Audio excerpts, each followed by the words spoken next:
las trombosis. Entonces ya empezó a ser un problema que toca manejar. ¿Por qué?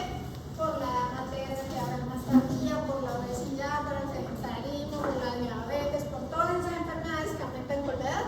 Entonces, a medida que en los países desarrollados pues se va corriendo la edad de embarazo, van apareciendo estas enfermedades. En nosotros, como todavía la población joven se embaraza, no desarrollan casi ese embarazo, pero a medida que un país progresa, la mujer va posponiendo el embarazo y va teniendo esas enfermedades que antes no tenía.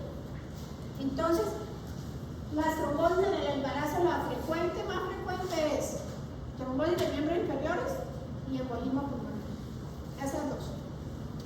Las trombosis de miembros inferiores más frecuentes en el embarazo, embolismo pulmonar más frecuente en el puerperio. Entonces, el embarazo y el puerperio producen como 5 veces más riesgo de tener una trombosis en una paciente no en embarazo. Bueno, entonces, ya sabemos que el embarazo y el puerperio, ¿por qué el embarazo y el puerperio son factores de riesgo para tener trombo?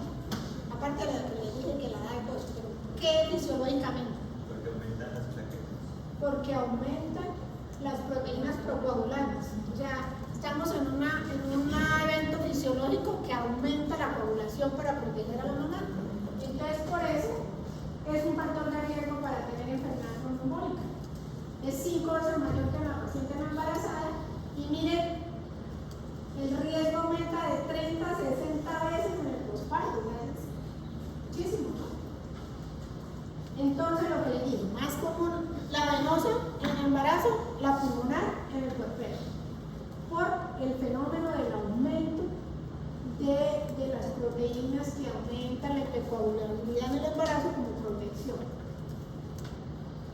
Entonces, más o menos la enfermedad tromboembólica corresponde al 3.2% de las muertes a nivel mundial. En los países desarrollados es mayor, y en el de nosotros, esto sí es aquí el Instituto Nacional, es responsable del 2.1% de las muertes maternas y va después de la hipertensión, de la hemorragia, de la sepsis y de la aborto. Es decir, entonces la trombosis. Entonces, por eso ahora le damos más importancia a la profilaxis de las trombosis. En el embarazo se cumplen estas 3 condiciones que se llaman triada de Bicho. Entonces, la triada de Bicho está compuesta por cuando hay fenómenos de hipercoagulabilidad, cuando hay ilusión endotelial y venoso. Eso me puede producir un trombo. Entonces, hipercoagulabilidad, claro, tenemos aumento de los factores de coagulación, principalmente el fibrinógeno, todos estos factores, el 1, el 2, el 3, el 8, disminución de la proteína S, aumenta la resistencia a la proteína C, todo esto para proteger a la mami, pero hace que haya hipercoagulabilidad. Lesión endotelial, claro, cuando se produce el parto, se lesionan los vasos y eso aumenta el riesgo más en cesárea. Y el éxtasis venoso por la compresión de las piernas, ¿no? Por el útero que comprime. Entonces, tenemos esos 3 factores de riesgo para que en la embarazada tengamos más riesgo de hacer un trombo. Miren esto que pasa acá. Esta es la arteria iliaca, ¿sí? Esta es la derecha. Esta es la derecha y esta es la izquierda, ¿sí? Esta es la vena ilíaca derecha, esta es la izquierda. ¿Sí ven este pedacito acá? La derecha está comprimiendo la izquierda. Entonces, miren, en el embarazo esto se produce más, entonces la derecha comprime la izquierda. Acá está exactamente. Entonces, en el embarazo hay más presión del útero, hay más volumen plasmático, la arteria ilíaca comprime más la izquierda. Entonces, si eso es así, y yo tengo una paciente embarazada, ¿en qué miembro más frecuente que yo tenga una trombosis venosa? Izquierdo. ¿Sí? Entonces, muy probablemente una paciente embarazada que tiene un problema tromboembólico en miembros inferiores va a ser izquierdo. Y lo más probable es que sea proximal, porque esa ayuda es después del acto. Entonces, los 3 criterios: la compresión, lesiones vasculares y la hipercoagulabilidad.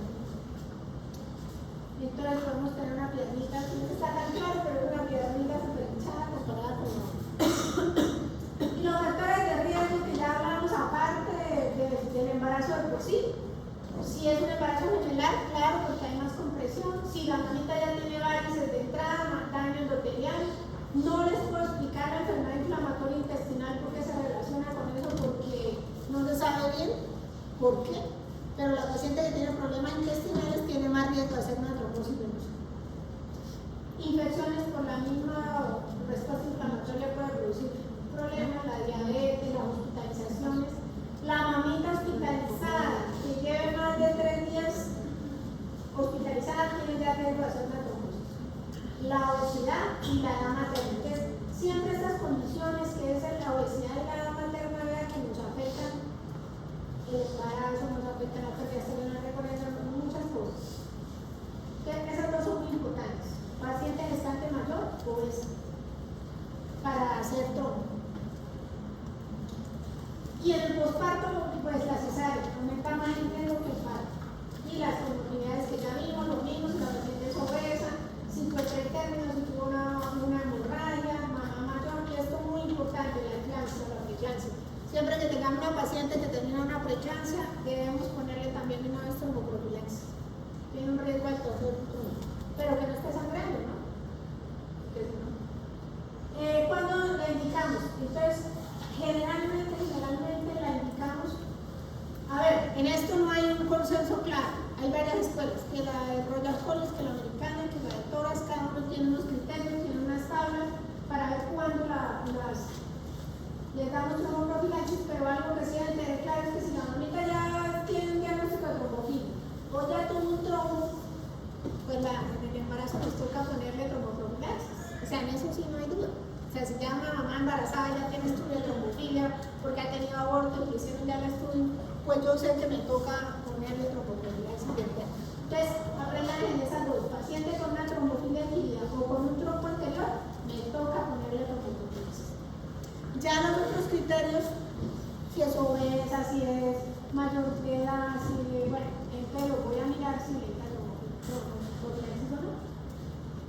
Entonces depende del número de factores que tenga de riesgo y pues depende de la vía con que nos casemos, podemos o casi no anticoagular a las mamás o llegar a casi anticoagular a todas las embarazadas, porque ahí todas caen ahí. Entonces, según los criterios que tengamos, solo era para mostrarles que hay los de la American College, los de la American College Operadoras y los del Royal College, cada uno tiene unos criterios para saber a qué mamitas embarazadas tenemos que ponerle profilaxis. Entonces, esto para decirles solamente que no hay un criterio establecido claro, sino que todavía no hay un consenso universal. Pero sí, pacientes que tengan un antecedente de una trombosis o una trombofilia o trombofilia sin antecedente o una sola cosa, ¿verdad? Entonces le vamos a poner tromboprofilaxis. Doctora, ¿se prefieren medidas farmacológicas o mecánicas? Bueno, ya vamos a hablar de eso. Se pueden las dos, dependiendo ya de los factores de riesgo. Si son severos, es mejor que sea médica. Pero si es un parto normal y una paciente obesita, yo le puedo formular solo mecánica. Si es una cesárea que no hay mucha cosa, mecánica. Entonces, aquí este cuadro no se ve muy bien. Solamente es para mostrarles que hay un montón de factores de riesgo. Dependiendo de la escuela, dice, bueno, si tiene esto, le pongo 3 puntos. Si tiene esta, le pongo 2. Si tiene tal. Y de ahí saco si le pongo profilaxis o no. Entonces, por ejemplo, en este ellos dicen, mamita que ya tuvo un problema de trombosis antes, que tiene una trombofilia o antecedente familiar alto riesgo. Si entonces le voy a poner tromboprofilaxis. Si ha tenido, no tiene historia familiar, pero sí tiene una patología médica asociada, pues tiene un riesgo intermedio, voy a mirar. Pero si lo que tiene es obesa, mayor de edad, fumadora, que tiene varices, que tiene preeclampsia, todo eso, entonces yo miro, individualizo a la paciente, decido si a esa paciente le pongo tromboprofilaxis o no. O sea, en eso sí algunos dicen, bueno, si tiene 3 factores, le voy a poner tromboprofilaxis en el embarazo y no puede. Pero en esta sí, o sea, que haya tenido trombofilia o que tenga un episodio de trombosis, en el embarazo le pongo tromboprofilaxis. En el puerperio fue lo mismo, dependiendo de los factores de riesgo, si tiene 2 o más, le pongo tromboprofilaxis. Entonces, aquí venimos. ¿Cuáles pueden ser? No necesariamente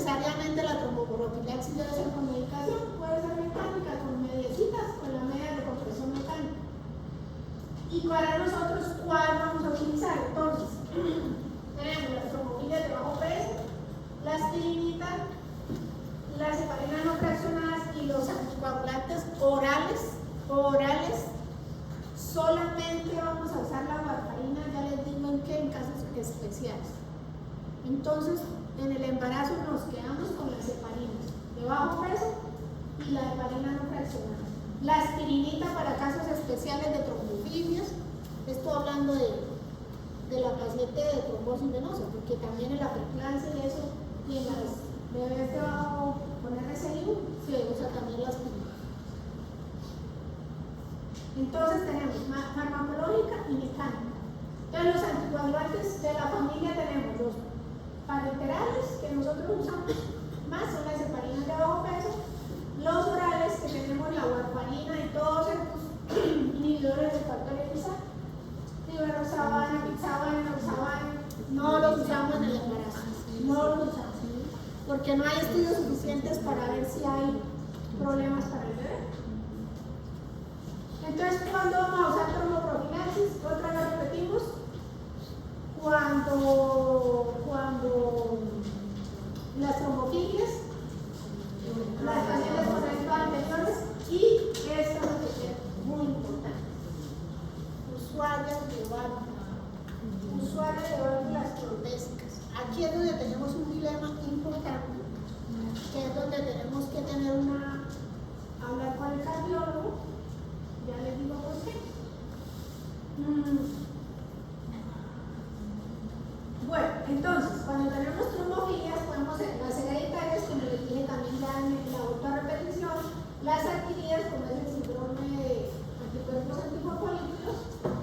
Entonces, en estas pacientes que han tenido trombos anteriores, preeclampsias, RCIU, es importante hacerles ese estudio y estas pacientes sí o sí las vamos a poner tromboprofilaxis. Acá solamente para mostrarles pues, el riesgo de cuando hay trombofilia, el riesgo como va aumentando en el embarazo. O sea, no embarazan en el embarazo militar, como de 1 pasa a 10, de 2 ya pasa a 17, este ya pasa a ser 20, 40, así, los valores como nos van aumentando solo por el hecho del embarazo. Y el síndrome de anticuerpo antifosfolípico, ya se los había nombrado en la charla anterior, tiene unos criterios clínicos y unos de laboratorio para decir si es un síndrome de anticuerpos, si tiene la paciente eso, pues toca ponerle tromboprofilaxis. Entonces, si tiene 4 más factores de bajo riesgo, pues le ponemos antiprofilaxis. Si es parto, pero tiene menos de 3 factores de riesgo, todo podemos hacer solo profilaxis mecánica, como de visitas.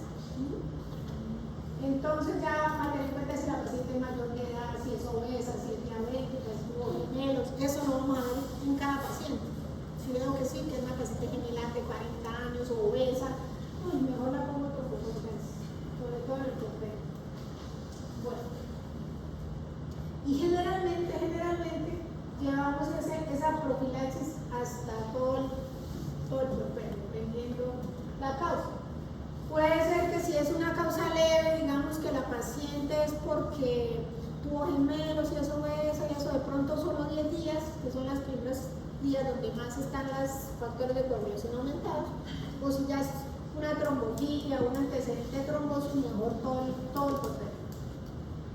La cesárea tiene más riesgo de hacer una trombosis venosa que el parto, pero igual o podemos llevarla 10 días de profilaxis por parto o usar medidas de compresión venosa. Cuando la mamita miren ese traje solo para que vean la diferencia, tengan en cuenta es una paciente hospitalizada en el embarazo puede tener un riesgo hasta de 18 veces mayor de hacer un trombo comparado con una paciente que no está hospitalizada. Y que después de darle alta puede seguir teniendo el riesgo de tener una trombosis por la hospitalización que tuvo. Entonces es bastante importante tener en cuenta que una paciente embarazada debemos mantener lo más mínimo hospitalizada. Son hospitalizaciones que deben ser cortas por el riesgo que tiene de hacer trombofilia. Entonces, si ya una paciente ya va a estar hospitalizada varios días, debemos pensar en que estas pacientes deben estar con trombofilaxis.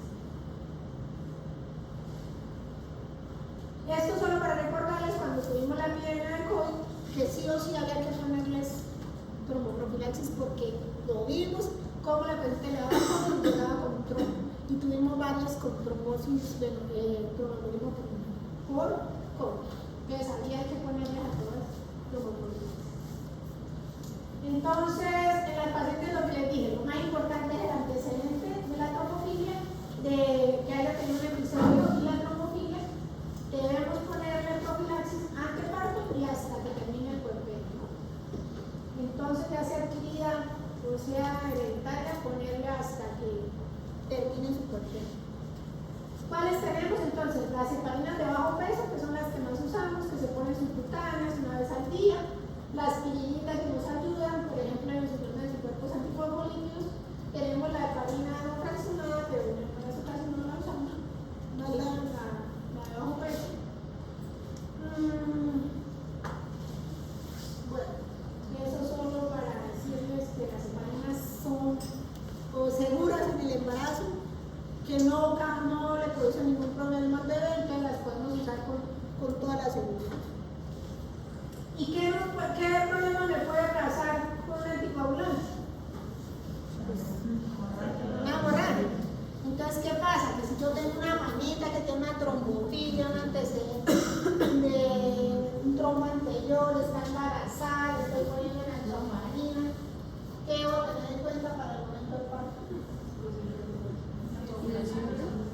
Sí, pero entonces, ¿qué hago? ¿Está con coagulado? Entonces, si esa es algo aparte, pero ¿qué voy a hacer entonces con la trombofilaxis? La suspensión. Porque eso me puede producir una hemorragia severa. Entonces, si yo tengo una paciente, no, 24 horas antes. 24 horas antes. Entonces, si yo tengo una paciente con enoxaparina profiláctica, 24 horas antes del parto, la cesárea debe estar suspendida. Si yo la tengo con aspirina, desde 7 días antes debe haber estado suspendida. La aspirina 7 días antes, las heparinas 24 horas antes. Entonces, el más riesgo, pues sangrar. Ya si se usan a largo plazo, pues la osteoporosis, la trombocitopenia, pero la verdad no la usamos tanto tiempo, pero sí puede producir calcio. De todas maneras, la mamita embarazada se da suplencia de calcio. Entonces, las heparinas se ponen subcutáneas, no atraviesan la placenta, no hay problema con el bebé y es muy bien tolerada. Realmente no tenemos así como muchas cosas de efectos secundarios. En cambio, si estamos hablando de la warfarina, no la vamos a usar en el embarazo, pero hay unas situaciones especiales donde sí o sí nos toca usar warfarina. Entonces, cuando tenemos problemas de las válvulas cardíacas, no es suficiente la heparina bajo peso y la paciente me hace un embólico. Entonces, la paciente embarazada, entonces, ¿qué hace? Entonces, la warfarina puede producir unos problemas fetales graves, síndrome heparínico, ya puede producir defectos cardíacos en la carita, en las uñitas, o sea, son defectos importantes. O sea, que causan malformaciones fetales. Una paciente con un problema de válvulas, que tiene unas válvulas, un reemplazo de válvula, que está con warfarina. ¿Qué hago? Si no es anticoagulada, se puede morir.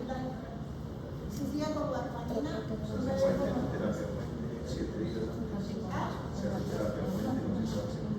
¿Cómo se hace la terapia?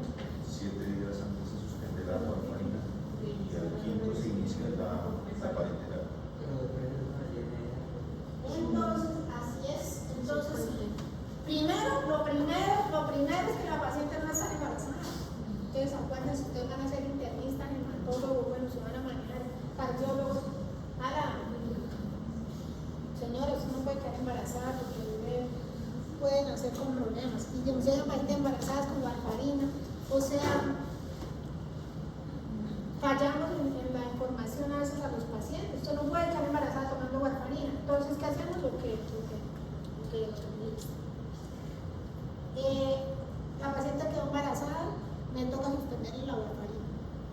Entonces, mientras las semanas 6 y 12 le paso heparina, le pasamos heparina y embarazo tenemos la edad importante para el desarrollo embriológico, volvemos a la warfarina. O sea, volvemos, ese es el único embarazo donde usamos warfarina.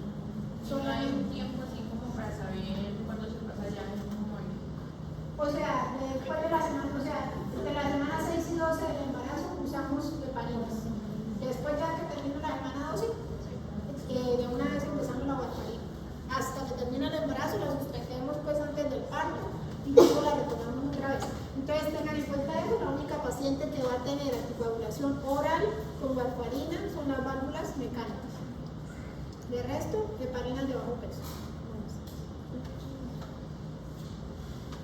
Entonces, eso no lo vamos a usar, nada que tenga que llevar sabana, pues sabana, todo eso, no, el embarazo no. Y la duración, pues lo que ya dijimos, se va a hacer hasta 6 semanas después, y si hay necesidad de cambiar, le podemos usar, estoy usando heparina bajo peso o warfarina, la paciente pues normal que está en tratamiento.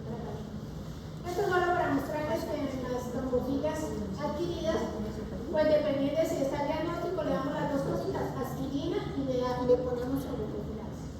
Y otra vez para decirle lo mismo, que en la enfermedad cardíaca valvular es en donde sí tenemos que usar warfarina hasta el final del embarazo, todo el embarazo menos en la semana de embriológica, más importante. Lo mismo, pues sí, le puede producir una neuropatía grave, entonces es muy importante que lo tengamos súper claro que la warfarina no se puede usar en embarazo, solo en las pacientes. Y no me olvides de las reglas. Las dosis, entonces, ¿qué dosis usamos? No se ve muy clarito, pero les voy a explicar. Entonces, las dosis que usamos de heparina, entonces, ¿cuál es la heparina que más usamos? La heparina de bajo peso nutricional. ¿Cómo se usa? Una ampollita subcutánea diaria, hasta 24 horas antes del parto. La mamita tiene el parto, hora cesárea, y la reanudamos a las 12 horas. O sea, suspendemos y a las 12 horas la volvemos a empezar, y dependiendo de la patología lo dejamos durante el completo. La dosis nosotros generalmente la que más usamos es 40. 40 nos cubre de 50 a 90 aquí, que es lo que generalmente tiene embarazada. Ya cuando están muy obesitas, 60, ya no de 130 de 30 kilos o 30, pero nosotros digamos que el promedio más usado está entre 40 y 60. Ya si tiene una trombosis como tal, pues ya pasamos a la dosis terapéutica. Pero estamos hablando ahorita de las dosis profilácticas. ¿Cuál es el antídoto? Sulfato de melamina. Entonces, paciente que comenzó a sangrar y ya tengo que me empezó a sangrar espontáneamente y la tenía con una varina, pues sulfato de protamina, ¿sí? 1 miligramo endovenoso. Entonces, ese es el antídoto, que lo tengan claro, sulfato de protamina, en caso de necesario. Y lo que habíamos dicho, suspendemos las heparinas 24 horas antes, después las reiniciamos a las 24 horas, de 12 a 24 horas después de que ya nació el bebé, y la continuamos durante el puerperio para evitar los riesgos. Entonces, en conclusión, las enfermedades tromboembólicas son frecuentes ahora, son frecuentes. Entonces, ahora sí la debemos tener en la mente. Aparte de los tratamientos que damos a la mamita en el puerperio, tener en cuenta que nos toca también la tromboembolia. Y identificar las pacientes que tienen riesgo, las que veamos que realmente es una mamita de verdad que está obesa, que ya tiene 40 años, que fue un embarazo complicado, que tiene frecuencia probable o que está hospitalizada, por ejemplo, la mamita rompió membranas tempranamente, a las 30 semanas, la voy a llevar hasta semana 34, entonces le voy a poner tromboprofilaxis porque va a estar probablemente un día hospitalizada. Entonces es una decisión, pues también, como no hay las vías exactas, pues a veces depende también del médico tratante, pero no se le olvide que sí toca hacerlo. Y pues hay que hacer más estudios para ver más exactamente quiénes sí y a quiénes no. Bueno, eso era lo que les traía por hoy. Gracias de verdad por haber estado acá atendiendo tanto tiempo.